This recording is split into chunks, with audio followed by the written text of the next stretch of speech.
You're watching Picks on Politics with Dan Mannarino. And in the final part of my discussion with Governor Kathy Hochul, we discuss affordability, big topic here, and her plans to send checks directly to New Yorkers and the timeline for that to potentially happen.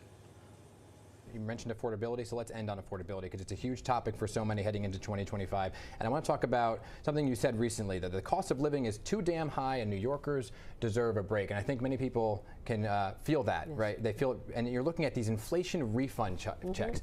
Where are you getting the money for those refund checks, and when can people expect them? It's money that came out of New Yorkers' pockets over the last 3 years because inflation was too damn high. It's no one's fault. They paid more for everything they bought. You're a young dad, you bought diapers and formula and little clothes for Olivia. It's expensive. It's expensive. So you paid extra money in the cost of that, but it also meant higher sales tax. We collected $3 billion more in the last 3 years in unanticipated sales tax revenue. And I said, well, we could put that in the state coffers. Why don't we give it back, though, to the people who paid too much? So we are announcing, I want to get it through the legislature, I'm proposing this next week, $500 for families, up to $300,000 in income, $300,000 for individuals, and let people know that we're listening to them.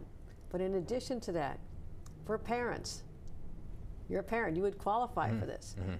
We're saying the child care tax credit, which has been frozen at $330, actually it was up for 4-year-olds on up. I said, why aren't we covering babies? Why aren't we covering the little ones? They're expensive, I know this.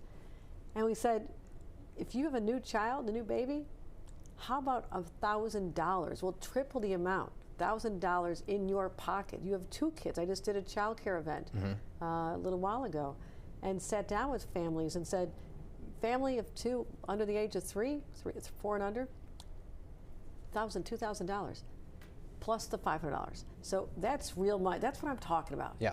Like, I can manage our finances. I can manage the state of New York and our finances and still say, you're having trouble managing yours, no fault here, let's give you a break. If both those things go through the legislature, would people see that money this year? Yes.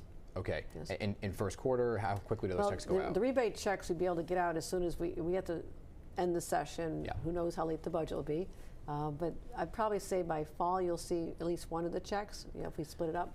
But also the tax credit will be based, you have to pay your taxes this year and then the tax credit will come after. And can you do that without raising taxes? I'm not raising income taxes. People are hit too hard. Property taxes? I don't control property taxes, and that is actually your biggest tax is property tax. But I'm glad you raised that because Republicans have failed in restoring the ability of New Yorkers to deduct their state and local taxes. It's been in place since Abraham Lincoln was president. It was removed in 2017 under Donald Trump. I'm really hoping that he will keep his promise and not just tweak it up and maybe raise it a few $1,000s, but to eliminate, restore our ability to have that deduction. It'll reduce the cost of living dramatically for homeowners in the state of New York, from Long Island to the Hudson Valley, the city, all the way up to Buffalo. We have to start pushing harder for that, and we have Republicans in Congress who had the ability, since they were in charge of Congress for the last number of years, and they've done nothing. They did nothing. They could have walked into Speaker Johnson's office and said, I represent New York, our taxes are too high, can you do this? They didn't even bother. They better act now because we're watching them. Governor, we're over time, but I appreciate you coming in for the new year. Let's do more of this year, Absolutely. Okay? Important conversations. Great to have you here. Congratulations on the show. Thank you. And our big thanks to Governor Hochul for being our premier guest right here. And we'll be right back.